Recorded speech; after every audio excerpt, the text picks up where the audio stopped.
Bizkaiko hezkuntza zentroetan hainbat irakasleen aurkako salaketak zabalduz doaz sexu jazarpenen inguruko testigantzak direla eta. Urretxindorra ikastolako hezitzaileari dagokionez, atzo ikasle eta ikasle ohi talde batek egoera aspalditik ezagun zela gaitzetsi zuten sare sozialetan. Bestalde, azken orduotan, Arrigorriagako heziketa fisikoko irakasle baten aurkako akusazioak ere plazaratu dira.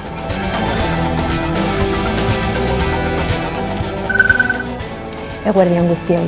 2017an ETAren armagabetze prozesuan lagundu zuten bakegileek garaiko jaurlaritzak jazotakoaren inguruan gezurrak plazaratu zituela salatu zuten atzo. Badia gezur edo inbenzio einitz jaurlaritzaren informean adibidez erraten dute guk pentsatzen genuen apirilaren 8an besta bat antolatu. Hori seguran ez da izan gure gogoetan adelantzi zahunt. Nahi genuen zerbait duina biktim guzien errespetu osoan antolatu eta ni horretzain deniz, Michel Berroko irriguan, sakonki eta osoki zaurritua egon dela olako gezurrak irakurriz.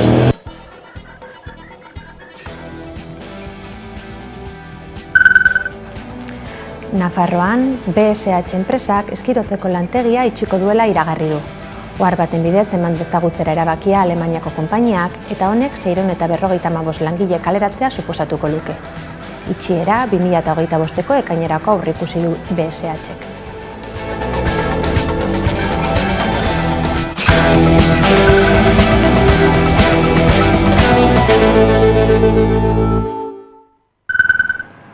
Eguerdion guztioi. Ordu 2:03 diren honetan emango diogu hasiera gaurko albistegiari. 2017an ETAren armagabetze prozesuan parte hartutako bakegileak haserre daude garai hartako Eusko Jaurlaritzarekin. Bakea bideak atzo Baionan deituriko agerraldian, Inigo Urkullu lehendakari ohiaren gobernuak gezurrak plazaratu zituela gaitzetsi zuten eta beraiek esandakoa berresteko asmoz, bakegileen eta Eusko Jaurlaritzaren arteko bileretako aktak ezagutarazi zituzten. Bakegileek salatu dute Eusko Jaurlaritzaren 2019ko kontakizuna faltsua eta interesatua izan zela.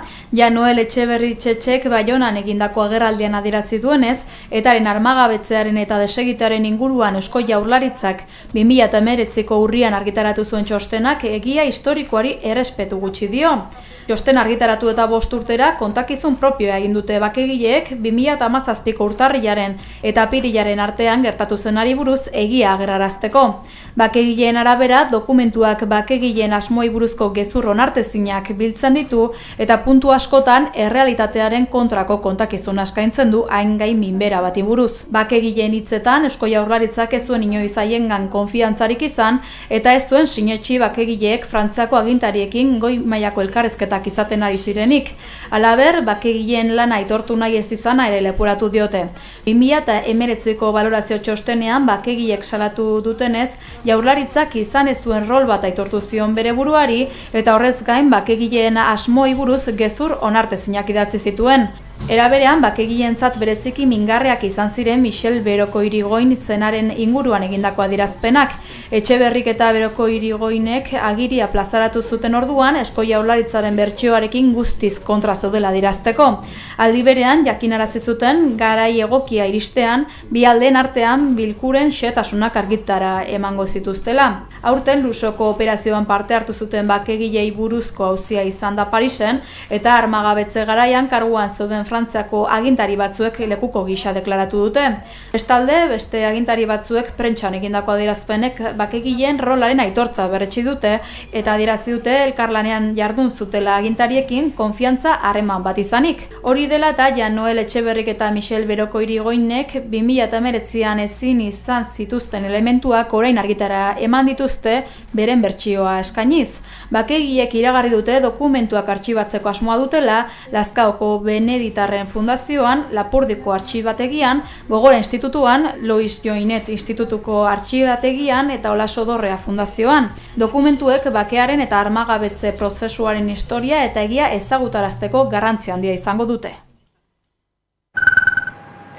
Bizkaian lortu dute 2025ko aurrekontuak aurrera irtetea bideratuko duen adostasuna. Izan ere, EAJ eta PSE osaturiko foru gobernuak eta EH Bilduk akordioa itxi dute eta koalizio subiranista abstenitu egingo da bozketan 33 milioi euroz osaturiko proposamen sorta zabal baten truke EH Bilduk jakinarazi duenaren arabera.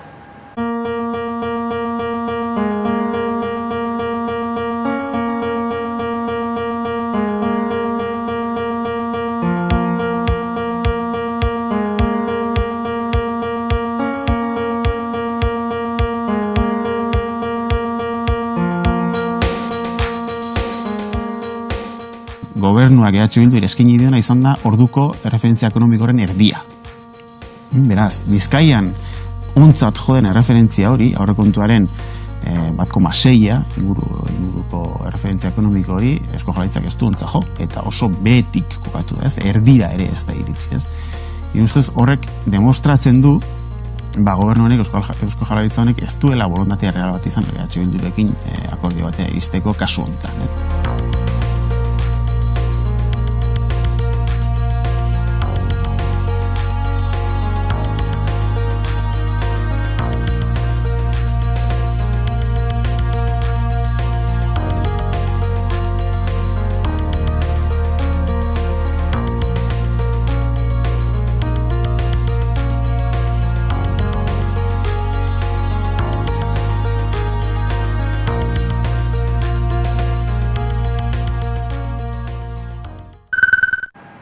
Aurrekontuen aferarekin jarraiki, EH Bilduk azken asteetan izandako jarrera azaldu zuen atzo, Iruñean koalizio subiranistako mahai politikoak egindako bileran.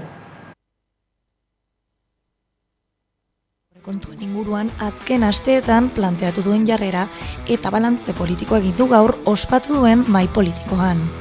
Arnaldo Otegi EH Bilduren koordinatzaileak adierazi duenez, EH Bildu euskal politikagintza aldatzera etorri den mugimendu politikoa da. Proposamen zehatza eta simplea aurkeztu zutela adierazi du alderdiko koordinatzaileak, garaiko erronkei aurre egiten diena. Euskal Herria Bilduk nazio ikuspegi batetik, bai Nafarroa garaian, bai Araban, bai Gipuzkoan eta bai Bizkaian, pentsatzen zuen errekurso finantziero guzti horiek gauza zehatzetan inbertitu behar zirela, erronkei aurre eginez eta herritarren interesei aurre eginez. Eta zehazki, etxebizitzan, zaintza osasungintzan, transizioko sozialean, langilegoaren bizi baldintzetan, SMIaren bidez, sartu behar zirela eta nunbait hor inbertitu behar zirela esaten genuen. EH Bildu balantza egiterakoan, balantza oso positiboa egiten du, egindako proposamenaz. Uste dugu euskal politikagintza aldatzearekin batera eztabaida zentratu egin dela. Ez dugu gogoratzen aurrekontuen inguruko eztabaida guztiak, baina esan dezakegu eztabaida honetan bederen agenda politikoan eta eztabaida agendan herri interesak egon direla, herriaren interesak agenda politikoan kokatuta eta eztabaida horren inguruan egin dugula. Politika publikoak mantentzaren eta indartzaren alde egin du EH Bilduk. Horretarako, etxebizitzaren auzia jarri du mahai gainean. Izan ere, beste alderdienganako erantzunkizuna eskatu du, benetako erantzun positiboa eskatuz. Beraz, argi utzi dute proposamena hobetzen jarraituko dutela datorren urteari begira. Eneko Andueza izango da beste behin ere Araba, Bizkai eta Gipuzkoako alderdi sozialistako idazkari nagusia. Atzokoa zen hautagaitzak proposatzeko epearen azken eguna eta beste aukerariek aurkeztu ezenez, PSE-ko etika batzordeak Andueza postuan berretsi du. 2021 azkeroztik izan da karguan Eneko Andueza.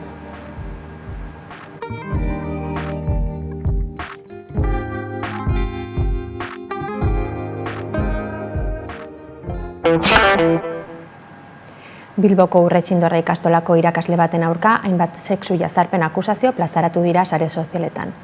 Hori dela eta atzoz geroztik ez dago ikaslei klaserik ematen eta ikastolen elkarteak gainera biktimekiko elkartasuna adierazi zuen. Ikasle eta ikaslei talde batek baina egoera aspaldidanik ezagun zela ohartarazi zuen atzo Denuncias Euskal Herria Instagram kontuan plazaratutako ohar batean. Bilboko Urretxindorra ikastolako irakasle bat irakaskuntzatik baztertu dute hainbat ikaslek eraso matxistak salatu ostean. Hain zuzen, sexu jazarpenagatik salatu dute ikasle horiek sare sozialetan.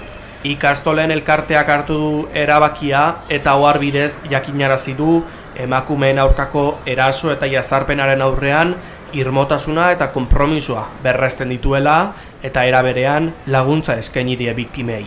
Horretaz gain, ikastolen elkarteak argi utzi nahi izan du protokolo zehatz bat duela emakumeen aurkako eraso, jazarpen edo indarkeriaren aurrean, eta ildo beretik, zilegitasun guztia eman die azken egunotan izan diren salaketei. Eta adierazi nahi izan du ez duela emakumeen aurkako erasorik, jazarpenik edo biolentzarik onartzen, ez da onartuko ere bere sareko ikastoletan. Horiek horrela, erasoa pairatu dutenei, beraiek hala nahi izatekotan behintzat, ongizate emozionalerako zein beharrezkoak diren prozeduretan laguntzeko baliabideak eskaini dizkie eta emakume horiekiko eta hoien familiekiko eta inguruekiko babesa eta hurbiltasuna agertu ditu. Urretxindorra ikastolako arbidez jakinarazi du salaketak agertu ziren lehen unetik, ikastolako komunitateko aginte organo guztiak aktibatu eta lanean jarri zirela. Kasuek merezi duten zorroztasunez eta diskrezioz. Familiei zein irakaslei egoeraren berri eman zitzaiela eta argitaratutako salaketak aintzat hartu dituztela, gaineratu dute. Zintzotasunetik eta erabateko diskreziotik ikas komunitateko edozein pertsonak, aurrekoak zein oraingoak, eduki dezaketen edozein testigantza jasotzeko prest dagoela, esan du Urretxindorra ikastolak. Bien bitartean ikasle hoiek 8 puntuko komunikatu argitaratu dute Instagramen eta besteak beste jakinarazi dute, behin eta berriro salatu zituztela abusuak eta ikastolak entzungor egin zuela. Gaiarekin jarraiki, Arrigorriagako Institutuko Heziketa Fisikoko irakasle baten aurkako salaketak ere plazaratu dira azken orduotan. Ikasle ohi batek 11 telebistari jakinarazi dionaren arabera, hezitzaileak 25 urte daramatza bertan lanean eta ikasle askok egoera ezagutarazi arren, gertakariei garrantzia kendu izan zitzaien, ume kontuak zirela esanez. Euskal Herriko ikastetxeetako irakasleen kontrako salaketak ugarituz doaz azken orduotan eta Urretxindorra ikastolakoari Arrigorriagako Institutuko Heziketa Fisikoko irakasle baten aurkakoak batu zaizkie. Institutu horretako ikasle ohi batekin jarri da harremanetan 11 telebista eta kontatu digu DBH-ko lehenengo eta bigarren mailan izan zela bere irakaslea 2000 hamarkadaren hasieran. Gure gimnasiako irakasle izan zen DBH-ko lehen eta bigarren mailan. Beti txiste eta komentario sexualak egiten zituen klasean, neskei bideratuta jakina. Behin edo behin, aldageletara ere sartzen zen, aldatzen ginenean. Hurrengo klasera, azkar joan behar ginelako aitzakiarekin. Horregatik, egun baten berriro ditzarik ezartzea erabaki denuen. Nahiko zalaparta sortu zen klasean, eta esan ziguten ezin genuela dutxatari utzi. Orduan, txandak egitea erabaki genuen. Txandak eginda, burua txorrotaren azpian sartu eta ilea guztitzea zen egiten genuena. Dutxatu ginela irudiz ezan. Gogoan dut, txistei barre egiten bazenion, nota ona jartzen zizula. Eta bestaldetik, jarraitzen ez bazenion, nota nabarmen jaisten zen. Mundu guztiak zekien hori gertatzen zela. Ikasleak, irakasleak eta guraso batzuk ere. Eta kesa jarri ziren aurren kontuak zirela esan zen. 25 urte baino gehiago daramatza taktika horiekin institutuan lanean. 11 telebistak jakin ahal izan duenez, astelehen honetan arte behintzat klaseak ematen aritu izan da irakaslea eta zentroak barne ikerketa bat abiaraziko du. Eusko Jaurlaritzaren hezkuntza sailarekin harremanetan jartzen saiatu da 11 telebista, zenbait informazio egiaztatzeko helburuarekin, baina oraindik ez du erantzunik jaso. Dena den, zenbait hedabidek jakinarazi dute lakuak ikerketa abiatu duela. Arrigorriagako udalak bere aldetik zilegitasun osoa eman die azken egunotako salaketei eta erabateko gaitzespena adierazi du eraso eta jarrera matxisten aurka. Eta babes eta elkartasun osoa adierazi die erasoak pairatu dituzten emakumeei eta euren gertukoei. Ugaoko irakasle baten aurkako salaketak ere egin dituzte Denuntziaz Euskal Herria Instagrameko kontuan. Gasteizen, udalak etxegabetze arriskuan dauden gaztatik iritsitako 5 familien alokairua ordainduko duela jakinarazi du. Familia hauek Espainiako gobernuaren diru laguntza ari dira jasotzen etxebizitza gastuak ordaindu ahal izateko, baina soilik datorren abenduaren 31 arte. Hori dela eta, urtarrilaren 1 aurrera, Gasteizko udalak bere gain hartuko du alokairuen ordainketa. Gasteizko udalak urtarriletik ordainduko du duela urtebete hiriburura aberriratutako Gazako 5 familien alokairua. Azkenean gobernu zentralak urte hasieratik aurrera orain bizi diren alokairua ordaintzari uzten badio. Hala jakinarazi zion atzo Lutxo Rollero gizarte politiketako zinegotziak Jon Basabe ongi etorri errefuxiatuak plataformako bozeramaileari atzo egindako agerraldian Gasteizko udalari premiazko laguntza eskatzeko. Laguntza hau ez izatekotan, 5 familia horiek ez zuten alokairuko laguntzarik jasoko 2025ko urtarriletik aurrera Espainiako gobernuak laguntza emateari uzten badio. Ongi etorri errefuxiatuak plataformak behin-behineko irtenbidea ez ezik behin betiko konponbide bat eskatzen du. Izan ere alokairuen egungo egoera dela eta ezinezkoa izan baitzaile alokairu bat aurkitzea. Are gehiago, internet bidez etxe bizitza bat alokatzen saiatzen iruzurra ere egin diete familiei. Era berean, Maider Etxeberria alkateari eskatu diote gobernu zentralaren aurrean ostatuetako logelak ordaintzen dituen programa luzatzeko eskaria babestea. Eta ministerioak laguntzak luzatzen ez baditu, Gasteizko udalari eskatzen diote irtenbide bat eskaini dezala bere baliabideekin edo Eusko Jaurlaritzaren alokabiderekin lankidetzan. Indarkeria matxistari dagokionez, 2704 salaketa jarri dira Hego Euskal Herrian 2024ko azken hiruhilekoan oraingoz. 2023ko hiruhileko berean baina 9% gehiago izanik.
Amuge eta Inme elkarteek jaso dute aurtengo berdintasunerako Emakunde saria. Emakume ijitoen eta musulmanen ahalduntze eta integrazioaren alde lan egiteagatik jaso dute aintzatespena.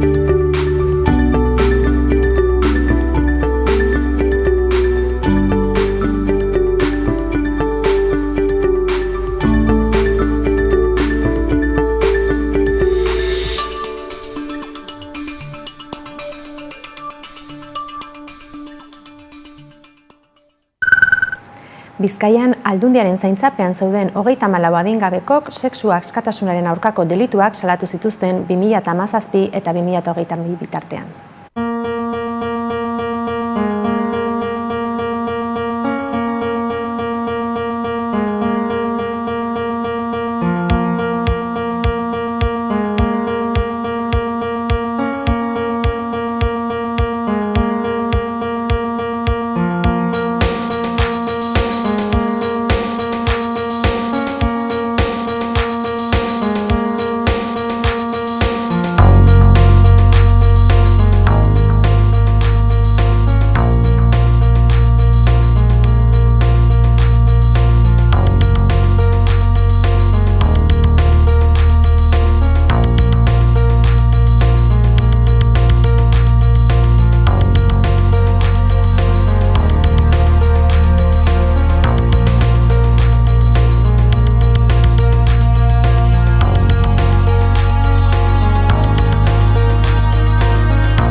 Ekonomia arloan, Nafarroan, Eskirozen duen lantegia itxiko duela jakinarazi die bertako langileei BSH enpresa.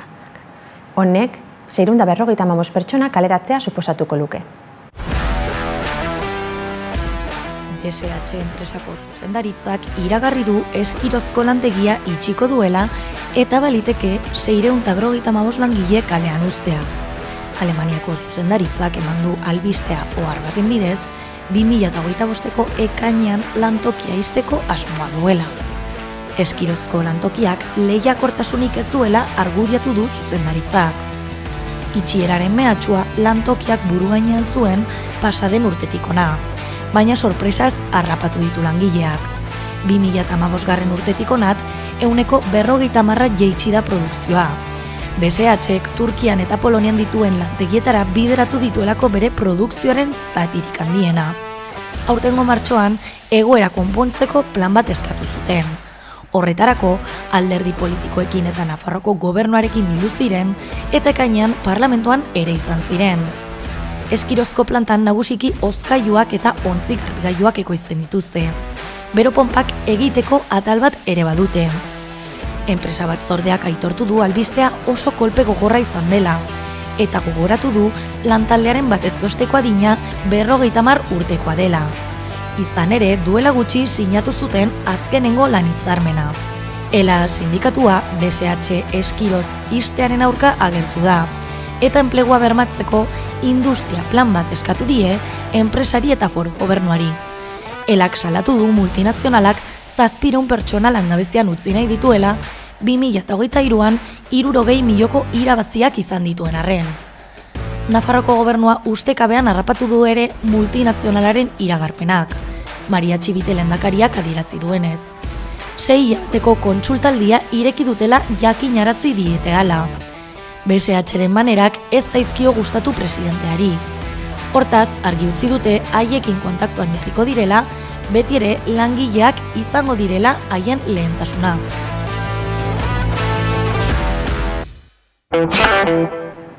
Nazioartean, Sirian duela astebete eskas gertaturiko botere aldaketan hainbat eguneratze gertatu dira.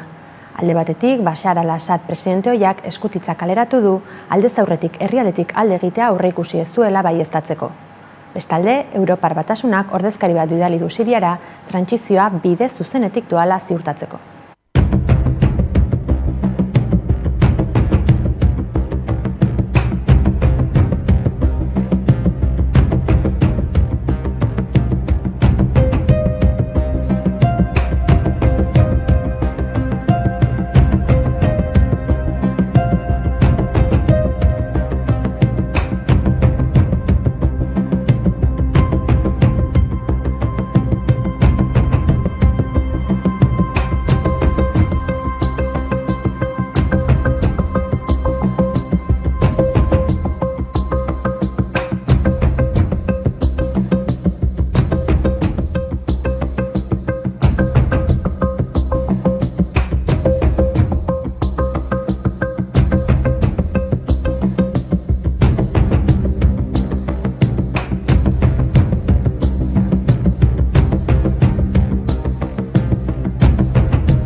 Latinoamerikari dagokionez, Peru, Kuba eta Mexikoko hainbat albisteren berri emango digu aste honetan gure kolaboratzaile Bero Satrustegik. Peruko hezkuntza ministroa jomugan dago berriz ere hilaren 11an egindako deklarazio batzuengatik. Iparraldeko Piura eskualdean egindako ekital ofizial baten bukaeran, 2022 eta 2023ko Dinaboluarteren gobernuaren aurkako protestetan izandako 50 hildakoei buruz galdetu zioten. La República berri papereko kazetari batek gobernuaren erantzun ezagatik galdetu zion. Gaia gainera giza eskubideen urraketarekin lotu zuen. Abenduaren 10ean, egun bat lehenago izan zen, giza eskubideen nazioarteko eguna. Morgan Kero ministroak erantzun zuen giza eskubideak pertsonentzako direla, ez arratoientzako. Erantzun honek kritika asko jaso ditu egun hauetan. Sortutako aztoramenarekin Kanal N-ri deklarazioak eskaini dizkio eta adierazpenak gaizki ulertu zirela, esan du. Berak arratoi hitza bortxatzaile eta hiltzaileei buruz hitz egiteko erabili zuela adierazi du. Honi gaineratu dio galdera ez zuela ongi entzun. Herriaren defendatzaileak ez ditu deklarazioak onartu eta kargua uzteko exigitu dio. Gainera, La Republika komunikabideak jasotakoaren arabera, Carlos Zebaiosek, Akzion Popularreko parlamentarioak, interpelazio mozioa aurkeztu du Kongresuan. Amerikako Estatu Batuak berriro ere Kuba sartu du terrorismoa goraipatzen duten herrialdeen artean EFE agentziak jaso duenez. Zerrenda horretan, Ipar Korea, Iran eta Siria aurki daitezke terrorismoa laguntzeagatik Amerikako Estatu Batuetako gobernuaren arabera. Informazio agentziak gogoratzen du 2021 batean izan zela Donald Trumpek Kuba zerrenda honetan sartu zuela, Barack Obamak 2015ean ateratzea erabaki zuenetik. Uartean Kolonbiako ELN gerrillako kideen presentziagatik hartu zuen erabakia Donald Trumpek. Bidenen gobernuak Kubak terrorismo ekintzak babestu dituela uste du eta horregatik zerrendan mantenduko du. Zer suposatzen du horrek? Armen salmentaren debekua, zigor ekonomikoak, esportazioen kontrol handiagoa, kanpo laguntzen murrizketa eta besteak beste bisa lortzeko baldintza unagarriagoak. Ekonomia idazkaritzak gidaturiko Operazion Limpieza jarri da martxan Mexikon. Aste honetan, legez kanpoko merkataritzaren aurkako operaziorik handiena gauzatu da Sonoran, Marcelo Ebrard ekonomia idazkariak adierazitakoaren arabera. Ekonomia idazkaritzak eta Sonorako estatuko gobernuak operatibo bateratu bat egin eta legez kanpoko 1 milioi bat salgai baino gehiago lortu dituzte, Mexikoko web orrian jasotzen dutenez. Operazio honek helburu argia du gobernuarentzat. Ehungintza, zapata eta jostailuen tokiko industriak babestea batetik eta bestetik mexikarren enplegua ere babestea. Ekonomia idazkariaren arabera web orrian jaso dutenez, azken urteterdian 70.000 enplegu baino gehiago galdu ziren pirateriaren eta kontrabandoaren ondorioz.